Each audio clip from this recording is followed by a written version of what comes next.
और अब बात करेंगे भूकंप से कांपी धरती। आपको बता दें कि दिल्ली एनसीआर यूपी में महसूस किए गए भूकंप के जोरदार झटके।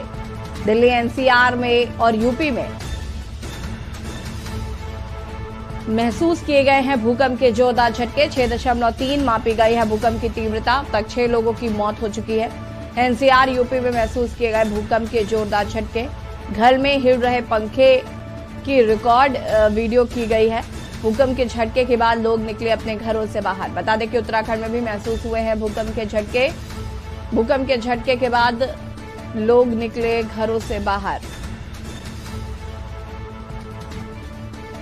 उत्तराखंड में भी महसूस किए गए भूकंप के झटके। भूकंप के झटके के बाद लोग निकले घरों से बाहर।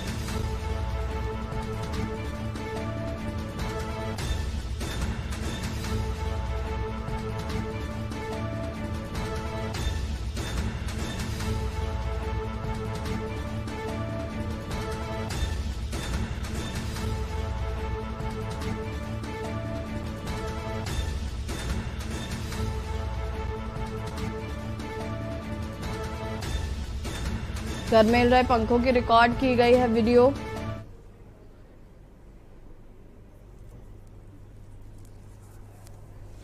हिमाचल के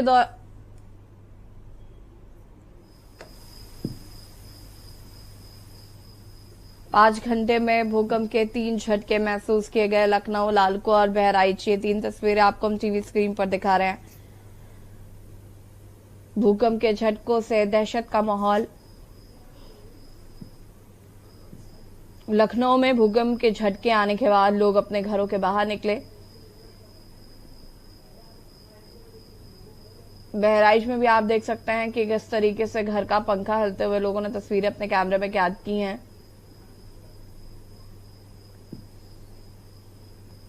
भूकंप के झटके महसूस किए गए। दिल्ली, एनसीआर, यूपी समेत कई जगहों पर भूकंप के झटके महसूस हुए। उत्तराखंड में भी आपको बता दें कि इसके झटके महसूस किए गए।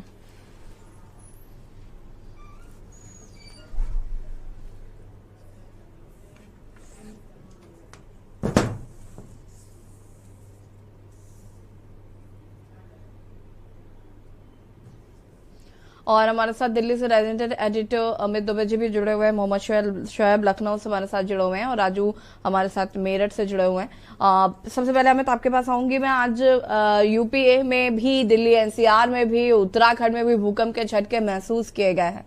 इनकी तीव्रता क्या रही और केंद्र क्या रहा? देखिए, सबसे बड़ी बात, जो 2 बजे के आसपास जो भूकंप के झटके महसूस किए, सबसे ज्यादा तीव्रता उसकी थी। 6.3 रिएक्टर पे उसकी माप की गई थी और नेपाल में 10 किलोमीटर अंदर इसका केंद्र था और वही एक बड़ा झटका था जिसके बाद नेपाल में नुकसान हुआ है। खासतौर पर अगर भारत की बात करें तो देश में नुकसान जरूर नहीं हुआ है, लेकिन सबसे बड़ी चीज कि लोग जरूर दहशत में आ गए जो 2 बजे के आसपास था।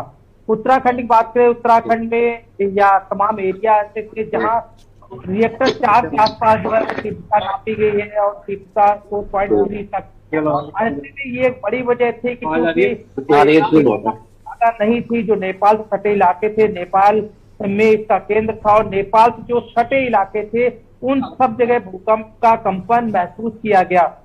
भारत की बात करें तो चाहे हम यूपी की बात करें, उत्तराखंड की बात करें, हिमाचल की बात करें, जम्मू कश्मीर, बिहार, हिमाचल की बात करें तो एमपी की बात करें तो तमाम ऐसे राज्य थे जो नेपाल से कम डिस्टेंस थे।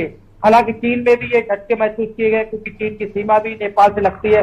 तो जाहिर तौर पे 3 देश और देश के हमारे देश भारत के कई राज्य इसमें शामिल हुए और रात में खासतौर पे उन लोगों ने ज्यादा इन चीजों को महसूस किया, इन झटकों को महसूस किया जो नाइट शिफ्ट में काम कर रहे थे, क्योंकि ऐसे में जो कंपन था वो लगभग 30 सेकेंड के आसपास तक रहा और यहाँ तक कि जो डेंजर अलार्म होता है कंपनियों में वो अलार्म भी बच गया। खासतौर पर एनसीआर की बात करें और तमाम लोग दहशत की वजह से नीचे आ गए।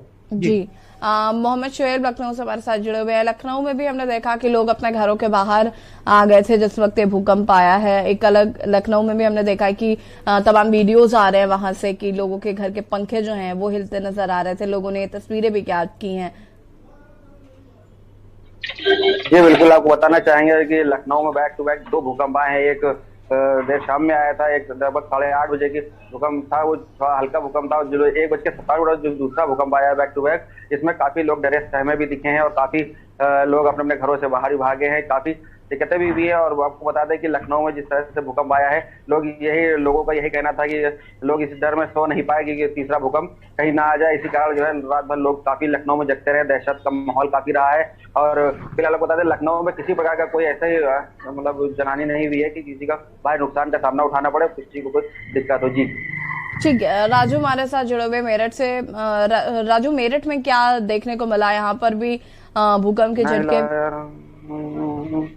हाँ देखिए, जैसे अगर मेरठ की बात करें तो दिल्ली एनसीआर के बाद मेरठ में भी देर रात भूकंप के झटके महसूस किए गए। 5.7 तीव्रता के साथ भूकंप के झटके महसूस किए गए। रात के लगभग 2 बजे हुए थे जब भूकंप मेरठ में आया। उस दौरान भूकंप आते ही लोगों के जो खिड़कियां आवाज करने लगी, पंखे हिलने लगे, तो उसके बाद लोगों में हड़कंप मच गया। आनन फानन में लोग अपने घरों से बाहर निकलकर बाहर जो है खाली जहां पर जगह थी वहां पर एकत्रित हो गए। भारी संख्या में लोग एकत्रित हो गए। उन्हें लगा कि आखिर ऐसा क्या हो गया कि जो पंखे हिलने लगे, हड़कंप मच गया कुल मिला के लोगों में। और जब उन्हें सुबह बाहर पढ़ा तो तब उन्हें एहसास हुआ कि रात भूकंप आया था। तो कहीं ना कहीं मेरठ में भी भूकंप के झटके जगह जगह महसूस किए गए, चाहे बात माधोपुरम की हो, मोहकमपुर की हो, सूरजकुंड एरिया की हो या गंगानगर एरिया की हो। ये वो एरिया है जहां पर रात लोगों ने भूकंप के झटके महसूस किए। नींदें तक उड़ गई लोगों की। मेरठ के जो लोग हैं उनकी नींदें उड़ गई कि आखिर एकदम भूकंप कैसे आ गया, कहीं कोई जनहानि ना हो जाए।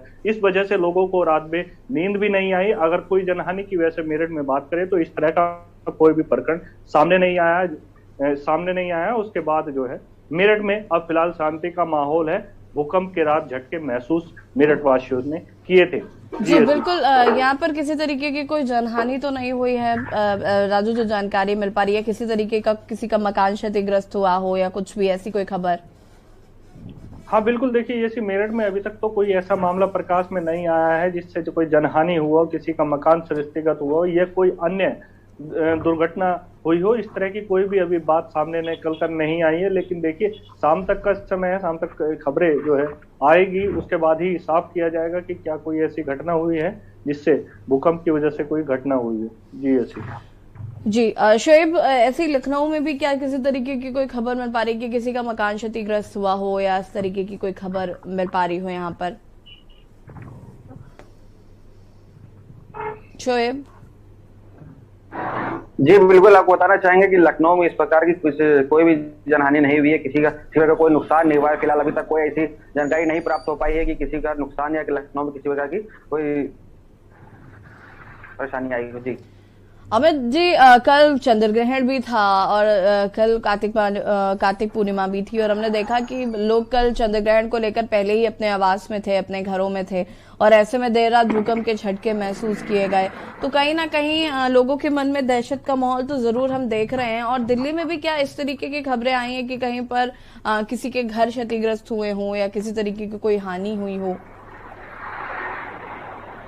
देखिए, सबसे बड़ी चीज जो निकल के आती है कि भूकंप का पूर्वानुमान नहीं किया जा सकता। हालांकि अब जो है हमारे साइंटिस्ट बहुत आगे जा चुके हैं और कई सारी चीजें जो है वो देखने को मिलती है। यहाँ तक कि जो तूफान होता है, जो बारिश होती है, कई सारी चीजों का अलर्ट जारी किया जाता है।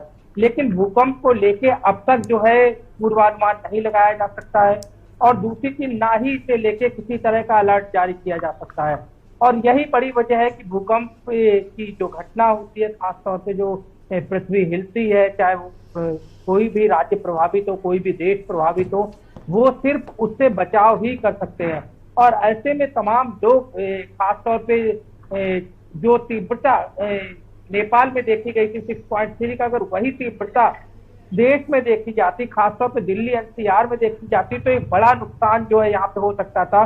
क्योंकि दिल्ली की बात करें तो लगातार तमाम सर्वे इस बात को बता रहे हैं कि लगभग 70% बिल्डिंग ऐसी बनी हुई है जो कि भूकंप के मानकों पे खरी नहीं उतरती है। और ऐसे में अब तक किसी भी तरह की कार्रवाई नहीं की गई, क्योंकि इतनी ज्यादा मात्रा है। जाहिर तौर पे इतनी बड़ी कार्रवाई करना सरकार के लिए भी कहीं ना कहीं बहुत मुश्किल का काम है। और यही बड़ी वजह है कि भूकंप से लोग सिर्फ बचाव कर सकते हैं। हालांकि जो 4.3 के आसपास जो रिएक्टर पे इसकी तीव्रता मापी गई थी, उसके आधार पे अनुमान लगाया जा सकता है कि कोई नुकसान की बात जो है वो दिल्ली एनसीआर या देश के राज्यों में फिलहाल नजर नहीं आ रही है, तमाम जो अब तक आंकड़े आए हैं। लेकिन इसमें कहीं कोई दो राय नहीं है कि लोगों के बीच जो माहौल है वो भूकंप का, लोगों का खासकर गुजरात की बात करें तो कच्छ में भूकंप को देखा है कि किस तरह से तबाही मचाई थी और किस तरह से गुजरात में एक बड़ी दहशत ने जन्म लिया था और तमाम लोग मारे गए थे इसमें। तो जाहिर तौर पे लोगों ने भूकंप को ना अगर महसूस किया है, तमाम राज्यों में भूकंप के जो झटके होते हैं उन्हें महसूस किया है, उन्हें देखा है, उनसे होने वाली आपदा को देखा है। और यही एक बड़ी वजह है कि जब भी भूकंप का नाम आता है, भले ही झटके धीरे या तेज हो, लोग दहशत में आ जाते हैं। और यही बड़ी वजह थी कि रात 2 बजे जब इस तरह चीजें इंप्लीमेंट हुई तो तमाम वे लोग जो है वो अपनी बिल्डिंगों से बाहर आ गए, क्योंकि दिल्ली एनसीआर में कई बिल्डिंगें ऐसी हैं, खासतौर पर नोएडा की बात करें जो कि ऊंची ऊंची बिल्डिंग है, तो जाहिर तौर पे ऐसे में लोगों के अंदर एक साथ में तमाम लोग बाहर भी नहीं आ सकते, क्योंकि लिफ्ट की मात्रा भी सीमित होती है और बिल्डिंग जो है वो काफी बड़ी होती है। तो दहशत का माहौल जरूर दिखाई देता है। जी बिल्कुल, दहशत का माहौल वाकई बहुत देखने को मिला और देखा कि किस तरीके से लोग अपने घरों के बाहर आ गए। आप सभी का बहुत बहुत शुक्रिया तमाम जानकारी साझा करने के लिए। 6.3 मापी गई भूकंप की तीव्रता।